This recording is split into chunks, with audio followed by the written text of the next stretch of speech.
Welcome to Master of Zilch. I'm working on a zombie game.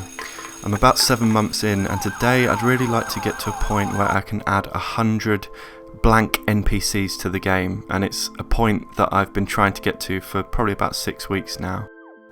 Now, one of the biggest challenges is that at the moment I have to add lots of lines of code for each individual NPC, as you can see, and I've tried lots of different ways of getting around this and failed every time. Do you know what? Forget it. Let's just recreate the whole game in Unity.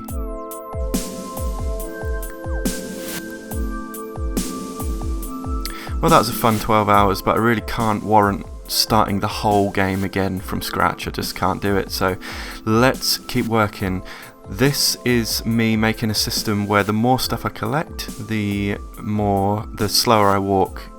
And then I wanted to make, there's a transition when you change between characters. It was colour, and I want to make it black and white. There we go. I think that looks much better than the bright colour one that you just saw.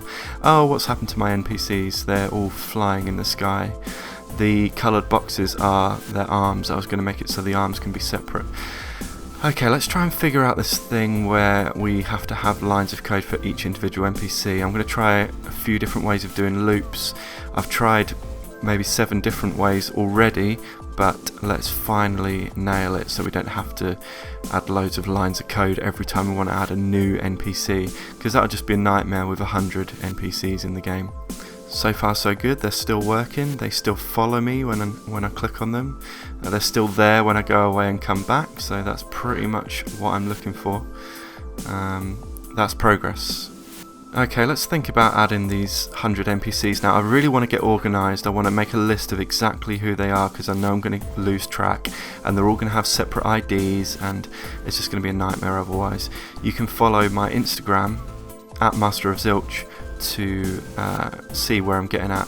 I also made a little animation when you try and whack a zombie with any object, so it sort of splats on the screen and gives them stars. A little animation when people walk in and out of doors. One thing I need to do is when someone's outside the door, technically they're in a separate scene, but I still want to be able to see them outside the door in this scene, which is harder than it sounds, because they're really just not in this scene at all. They're in a completely different place. So I need to make the doors transparent and then kind of make them appear. It's almost like a simulation of where they would be if they were in this scene, and you can see that little door animation when they come in and out. And this is quite an exciting little point to get to, because I quite like seeing the NPCs walk in and out of rooms on their own and interact. Starting to get a bit of traffic near the doors, which can be annoying, so I'm going to have to think about that at some point. Like if you want to barricade a door and there's lots of NPCs in the way, that's just going to be annoying rather than fun, I think. So we're going to need a way that if they're hanging around near the door, I'd like them to either go through the door or walk away from the door fairly quickly, so we're not, getting lots and lots of traffic near the doors, because that I can just see that being frustrating. It is quite satisfying seeing all these NPCs just kind of walking around, doing their own thing. That's really what I wanted. I wanted them to act quite randomly and just kind of do what they want, because that's going to make the game more fun when it's a little bit more unpredictable and you don't know exactly what each NPC is going to do at any given moment. So I'm just going to barricade this door, and you can see it's just annoying. He's just completely in the way.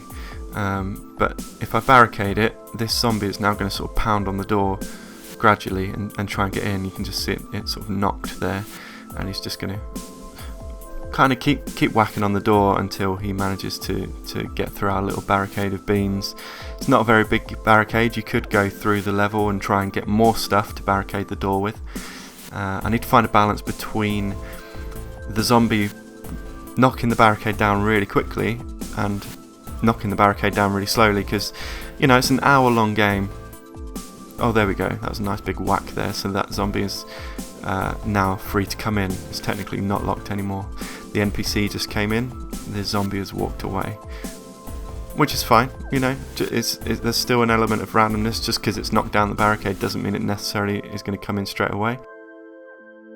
And now I need to do a similar thing with a few more doors in the game. Come on, Granny. You stand right there in front of the door. Yep, I can see you. That's great.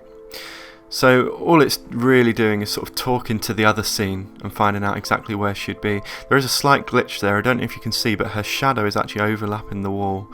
Another door here. Similar sort of process, just create a nice blurry background with a bit of parallax on it. A nice bit of glass. And come on, Granny. Come on, Granny. Come on, Granny. And then, yep. Okay, she's sort of not exactly in front of the door, so I'm just going to change the x-axis a little bit there, right in front of the door, and that's much more like it. Cool. And I like it when you click on them and they're like, see ya. A bit more work on the soundtrack here. That's really coming together now. Originally the soundtrack was a bit darker, but I want to find a balance between dark and sort of fun. Now let's create all the 100 NPCs for the game. I'm color coding them based on which main character they belong to.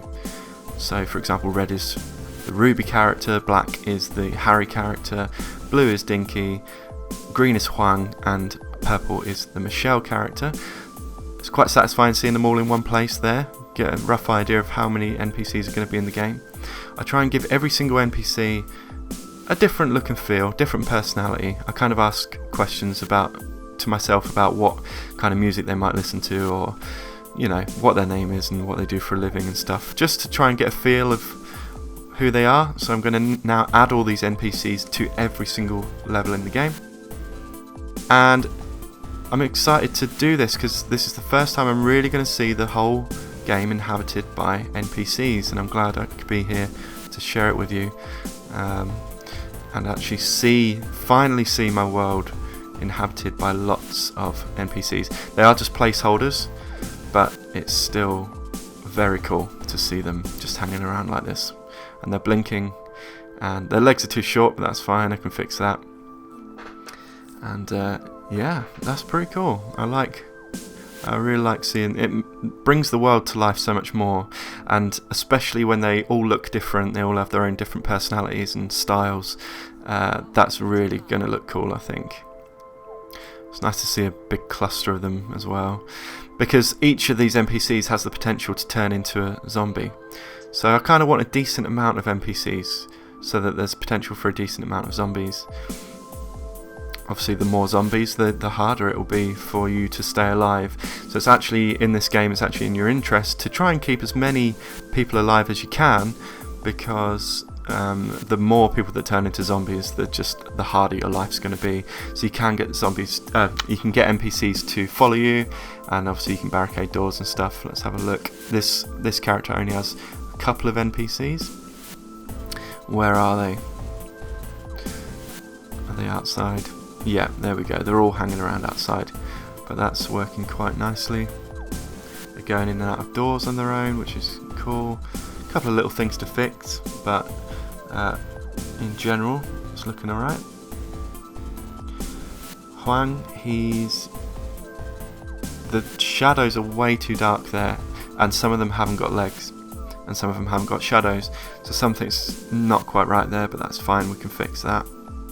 It's almost like the ones without legs and shadows, it's given the legs and shadows to the other ones, which is why their shadows are so dark. And there should be certain places that the NPCs can't go in and out of on their own, like that house that I just went into. But in general, I think this will look quite cool. You can see there's a lot of artwork still to be done on this particular level, but it's not bad. This is going to be a factory, obviously not done. This will be a freezer, not done, but we're getting there. Dinky. Oh, let's have a look at Michelle. Michelle is completely broken, so that's fine, we can fix that. Let's have a look at Dinky. So no NPCs will randomly wander into his apartment, because I think that would just be weird. It's not very realistic, but they will certainly wander in and out of the street. Oh, they're all hanging around up there. That's not ideal. I think players would ask questions. Oh, the bar's working quite nicely though, although they haven't got legs again, so something to look at. In general though, I'm pretty happy. It's really satisfying to see the world finally inhabited by characters. I'm going to count that as the game is basically finished then. So yeah, we're all good. That's done. Put that on the done pile. And I'm going to design a few more NPCs. I've designed about 5 NPCs this week, so that was quite good. They normally take anywhere between 20 and 40 minutes each. I think we're basically ready to... I think we all know what time it is. It's time for me to make some merch. Not getting ahead of myself. We need to make the merch now. You know, the game's not done.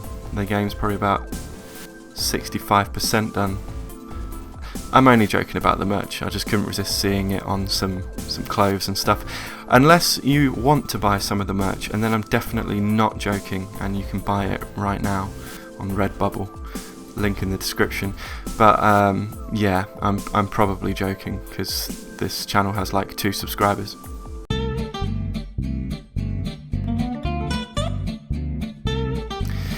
Oh, by the way, the game is no longer called Project Reset. It's got a new name, which I'm very happy with. It'll seem jarring at first, but here it is. End Party.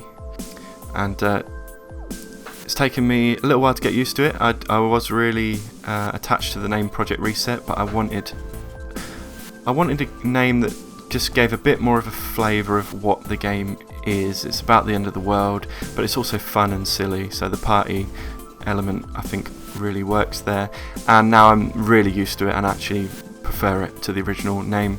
It's on Steam. You can wishlist it on Steam now, and that would really help me out. Please subscribe so that you can say that you were there at the beginning when this game is like really famous, like Among Us or Fortnite or, you know, other famous games. Other than that, thank you so much for watching, and I'll see you in the next one.